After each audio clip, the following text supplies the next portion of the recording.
નમસ્કાર દોસ્તો, સુપરફાસ્ટ તાજા સમાચારમાં તમારું સ્વાગત છે। દેશ, દુનિયા અને ગુજરાતના તાજા, મોટા અને સૌથી મહત્વપૂર્ણ સમાચાર જાણીએ તે પહેલા તમે ચેનલમાં નવા હોય તો ચેનલને જરૂરથી સબસ્ક્રાઇબ કરીને વિડીયોને લાઇક કરી દેજો।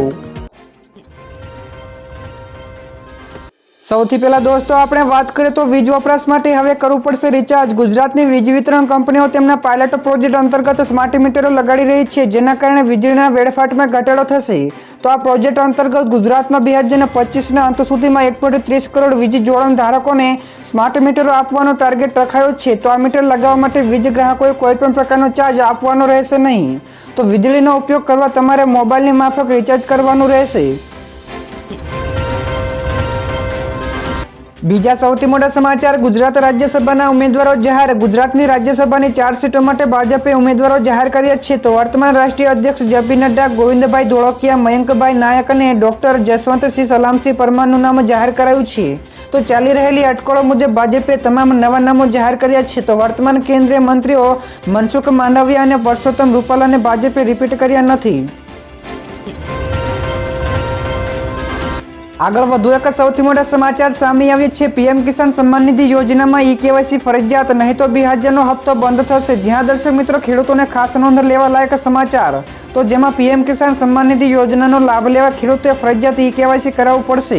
તો આ યોજના અંતર્ગત કેવાયસી નહીં કરેલ હોય તો 16મો હપ્તો મળશે નહીં। તો ગુજરાતમાં તમે સરકારી કચેરીઓમાં અથવા તો મોબાઈલ એપ્લિકેશન દ્વારા 21 ફેબ્રુઆરી સુધીમાં ઈ-કેવાયસી કરી શકશો। તો ઈ-કેવાયસી માટે જે તે ખાતાના અધિકારીને મળીને કરાવી પણ શકો છો।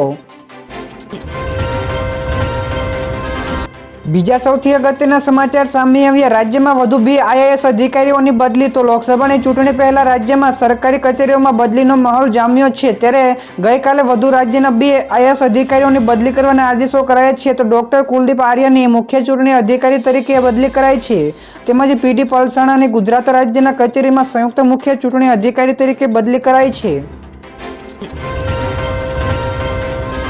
ત્યાર પછીના દોસ્તો બીજા સૌથી મોટા સમાચાર મળ્યા છે। ખેડૂત આંદોલનને લઈને હાઈકોર્ટે 3 રાજ્યોને ફટકારી નોટિસ। રાજધાનીમાં ખેડૂત વિરુદ્ધ આંદોલનો ચાલી રહ્યા છે, જેમાં 3 રાજ્યો દિલ્હી, પંજાબ અને હરિયાણાના રસ્તાઓ અને બોર્ડરો સીલ કરી દેવામાં આવ્યા હતા, જે અંગે હાઈકોર્ટમાં અરજી દાખલ કરવામાં આવી હતી। તો આ અરજીની સુનાવણી કરતા હાઈકોર્ટે હાલમાં કેન્દ્ર સરકારે પંજાબ, હરિયાણા અને દિલ્હીની સરકારોને નોટિસ ફટકારી છે। જો કે હવે આ આંદોલન ધીરે ધીરે દેશભરમાં પણ સક્રિય થઈ રહ્યું છે।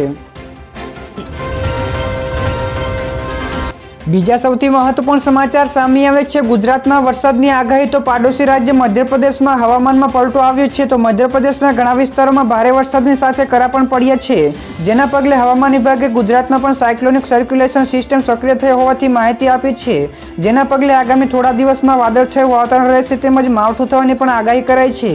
તો દોસ્તો તમને જણાવી દઈએ કે મધ્યપ્રદેશના કેટલાક વિસ્તારોમાં ભારે વરસાદના કારણે તેની અસર ગુજરાતમાં પણ વર્તાઈ શકે છે। ત્યાર પછીના દોસ્તો બીજા સમાચાર વિશે ઝડપથી આપણે વાત કરીએ તો ધોરણ 12ના વિદ્યાર્થીઓ માટે મહત્વના સમાચાર। ધોરણ 12 સાયન્સની પરીક્ષા આપનારા વિદ્યાર્થીઓને પ્રેક્ટિકલ પરીક્ષાની ટિકિટ શિક્ષણ બોર્ડની વેબસાઇટ પર મુકાઈ ગઈ છે।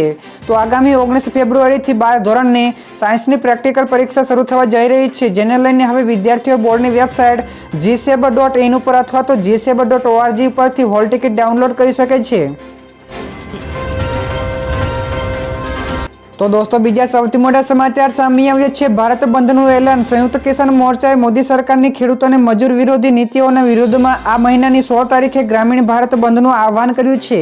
તેના સમર્થનમાં કોંગ્રેસ અને ડાબેરી પક્ષો હૈદરાબાદના ઇન્દિરા પાર્કમાં રાજ્ય સ્તરીય આંદોલન કરશે। તો ખેડૂતો અને કાર્યકર્તાઓને પણ તાલુકા અને જિલ્લા કક્ષાએ ભાગ લેવા માટે આહવાન કરવામાં આવ્યું છે। ત્યારે આ દરમિયાન સીપીઆઈએ આંધ્રપ્રદેશમાં બંધને સફળ બનાવવા માટે કાર્યકરોને હાંકલ કરી છે।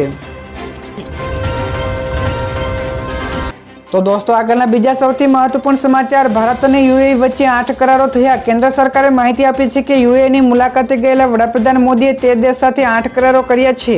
તો 2 દિવસની મુલાકાત માટે ગયેલા યુએઈ પહોંચ્યા હતા। તો આ ક્રમમાં તેમણે દેશના રાષ્ટ્રપતિ શેખ મોહમ્મદ બિન જાયદ સાથે મુલાકાત કરી હતી।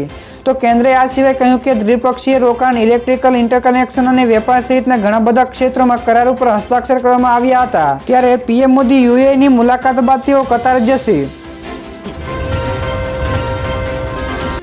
ત્યાર પછીના દોસ્તો બીજા સૌથી મોટા સમાચાર મળી રહ્યા છે બનાવટી સોફ્ટવેરથી કૌભાંડ કર્યો. જ્યાં દર્શક મિત્રો પંચમહાલના ગોધરામાં બનાવટી સોફ્ટવેરના આધારે રાશન કાર્ડ ધારકોનું અનાજ લઈને કૌભાંડ થયો છે.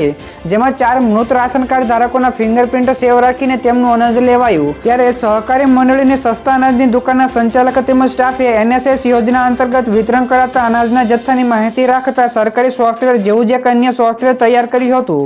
તેઓ 3 વર્ષથી અનાજ લેતા હતા. તો સંચાલક સહિત 4 ઈસમ સામે ગુનો નોંધાયો છે.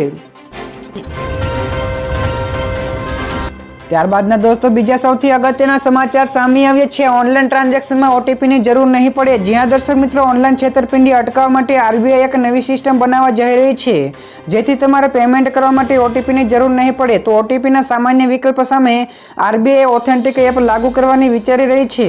તો આ માટે યુઝરે તેમના મોબાઈલ ફોનમાં આ એપને ખાનગીમાં બતાવતો પાસવર્ડ મેળવવો પડશે. ત્યારે એપ કંપનીએ આ મોબાઈલ એપ્લિકેશન માટે ટોકન્સ જેવા અન્ય વિકલ્પો પણ વિકસાવ્યા છે. આગળ દોસ્તો બીજા સૌથી મોટા સમાચાર મળ્યા છે. રાજ્યમાં બેરોજગારીનો દર ઘટ્યો. તો ગઈકાલે વિધાનસભા ગૃહમાં માહિતી રજૂ કરાઈ હતી કે રાજ્યમાં કુલ 2,49,735 બેરોજગારો સરકારી ચોપડે નોંધાયા. જેમાં છેલ્લા 2 વર્ષમાં 2,38,978 શિક્ષિત અને 10,757 અર્ધ શિક્ષિત બેરોજગારો નોંધાયા છે. તો શ્રમ અને રોજગાર વિભાગના મંત્રીએ જણાવ્યું કે દેશમાં બેરોજગારીનો દર 4.3% ઘટીને 3.7% થયો છે. તો ગુજરાતમાં બેરોજગારીનો દર 2.2% ઘટીને 1.7% થયો છે. તો કોંગ્રેસના ઉપનેતા શૈલેષ પરમારના આ પ્રશ્ન ઉપર સરકારે જવાબ રજૂ કર્યો હતો. તો દોસ્તો બીજા સૌથી અગત્યના સમાચાર મળ્યા છે. ભારત અને UAE મળીને 21મી સદીનો ઇતિહાસ લખ્યો. તો UAEમાં સંબોધનનું સમાપન કરતા PM મોદીએ કહ્યું કે અત્યારે ભારત વૈશ્વિક સ્તરે વિશ્વાસપાત્રની ભૂમિકા ભજવી રહ્યું છે. તો આજે વિશ્વ ભારતને વિશ્વબંધુ માને છે. તો વિશ્વમાં ભારતનો અવાજ સંભળાઈ રહ્યો છે. તો ભારત અને UAE મળીને 21મી સદીનો નવો ઇતિહાસ લખી રહ્યો છે.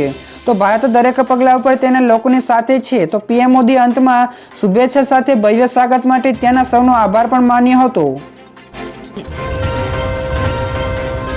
તો દોસ્તો બીજા સૌથી મહત્વના સમાચાર સામે આવ્યા છે. ટાટાએ 2 ઇલેક્ટ્રિક વાહનોની કિંમતોમાં કર્યો ઘટાડો. જ્યાં દર્શક મિત્રો ટાટા મોટર્સે તેના 2 ઇલેક્ટ્રિક વાહનોની કિંમતોમાં ઘટાડો કર્યો છે. તો કંપની નેક્ઝોન ઇલેક્ટ્રિક વાહનોની કિંમતમાં 1.20 લાખ રૂપિયાનો અને ટિયાગો ઇલેક્ટ્રિક વાહનોની કિંમતમાં 70,000 રૂપિયાનો ઘટાડો કર્યો છે. તો કંપનીનું કહેવું છે કે બેટરીની કિંમતોમાં ઘટાડો થવાનો ફાયદો ગ્રાહકોને આપવામાં આવ્યો છે. તો કિંમતમાં ઘટાડા પછી નેક્ઝોન ઇલેક્ટ્રોનની કિંમત હવે 14.49 લાખથી શરૂ થશે અને ટિયાગો ઇલેક્ટ્રિક વાહનોનું બેઝ મોડલ ₹7.99 લાખથી શરૂ થશે.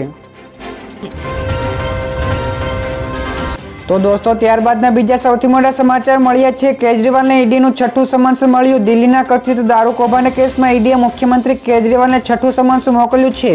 તો ઈડીએ તેમને 19 ફેબ્રુઆરીએ પૂછપરછ માટે પણ બોલાવ્યા છે. તો આ પહેલા પણ ઈડીએ તેમને 5 વખત સમન્સ મોકલી ચૂકી છે, પરંતુ કેજરીવાલ તેને ગેરકાયદેસર ગણાવીને એક વખત પણ હાજર થયા નથી. ત્યારે કેજરીવાલે કહ્યું હતું કે ઈડી સમન્સ રાજકીય રીતે પ્રેરિત છે. તો મને લોકસભાની ચૂંટણીના પ્રચાર કરતા રોકવા માટે કેન્દ્રના ઇશારે આ મોકલવામાં આવી રહ્યું છે. ત્યારબાદના દોસ્તો બીજા સૌથી મોટા સમાચાર મળી રહ્યા છે. મોટી જાહેરાત. તો ખેડૂતો હવે ટ્રેનો રોકશે. જ્યાં દર્શક મિત્રો પંજાબમાં સૌથી મોટા ખેડૂત સંગઠન ભારતીય કિસાન યુનિયને એક મોટી જાહેરાત કરી છે. તેઓનું કહેવું છે કે પંજાબમાં 15 ફેબ્રુઆરીએ સવારે 12 વાગ્યાથી સાંજના 4 વાગ્યા સુધી રેલવે ટ્રેક બ્લોક કરાશે. તો દિલ્હી જઈ રહેલા ખેડૂતોને રસ્તામાં રોકવા, તેમના ઉપર ટીયર ગેસના સેલ છોડવા અને લાઠીચાર્જ કરવાના વિરોધમાં યુનિયન દ્વારા ટ્રેન રોકવાની જાહેરાત કરવામાં આવી છે. ત્યારે દર્શક મિત્રો તમને જણાવી દે કે ભારતીય કિસાન યુનિયન દિલ્હી માર્ચ આંદોલનનો ભાગ નથી. તો દોસ્તો બીજા સૌથી મહત્વપૂર્ણ સમાચાર શેર માર્કેટ વિશે મળી રહ્યા છે. શેર બજારમાં હરિયાળી. બેંક નિફ્ટી 405 પોઈન્ટનો ઉછાળો. તો સપ્તાહના ત્રીજા દિવસે એટલે કે ગઈકાલે બુધવારે બેંકની સાપ્તાહિક એક્સપાયરી હતી. તો શેર બજારમાં BSEના સેન્સેક્સમાં સવારે 712 પોઈન્ટનો ઘટાડા સાથે ખુલ્યો હતો. તો બપોર બાદ બજારમાં સારી એવી તેજીનો માહોલ જોવા મળ્યો, જેથી સેન્સેક્સમાં 267 પોઈન્ટ સાથે 71,822 અંક ઉપર બંધ રહ્યો હતો. જ્યારે NSEના નિફ્ટીનો સૂચકાંક 96 પોઈન્ટના સુધારા સાથે 21,840 પોઈન્ટ સાથે બંધ થયો હતો. તો બેંક નિફ્ટીમાં પણ 405 પોઈન્ટના વધારા સાથે 45,908 અંક ઉપર બંધ રહ્યો હતો. ત્યાર પછીના દોસ્તો બીજા સૌથી અગત્યના સમાચાર વિશે આપણે ઝડપથી વાત કરીએ તો ઇન્ટરનેશનલ એનર્જી એજન્સીની મંત્રી સ્તરની બેઠકમાં પીએમ મોદી. તો ઇન્ટરનેશનલ એનર્જી એજન્સીની મંત્રી સ્તરની બેઠક દરમિયાન પીએમ મોદીએ કહ્યું કે એક દાયકામાં આપણે વિશ્વની 11મી સૌથી મોટી અર્થવ્યવસ્થામાં 5મી સૌથી મોટી અર્થવ્યવસ્થા બની ગયા છીએ. આજ સમયગાળામાં અમારી સૌર ઉર્જાની ક્ષમતા 26 ગણી વધી છે, તો ફરી મેળવી શકાય તેવી ઉર્જા ક્ષમતા પણ બમણી થઈ શકે છે. તો અમે આ સંદર્ભે અમારી પેરિસ પ્રતિબદ્ધતાઓની સમયમર્યાદા પહેલા જ પાર કરી લીધી છે.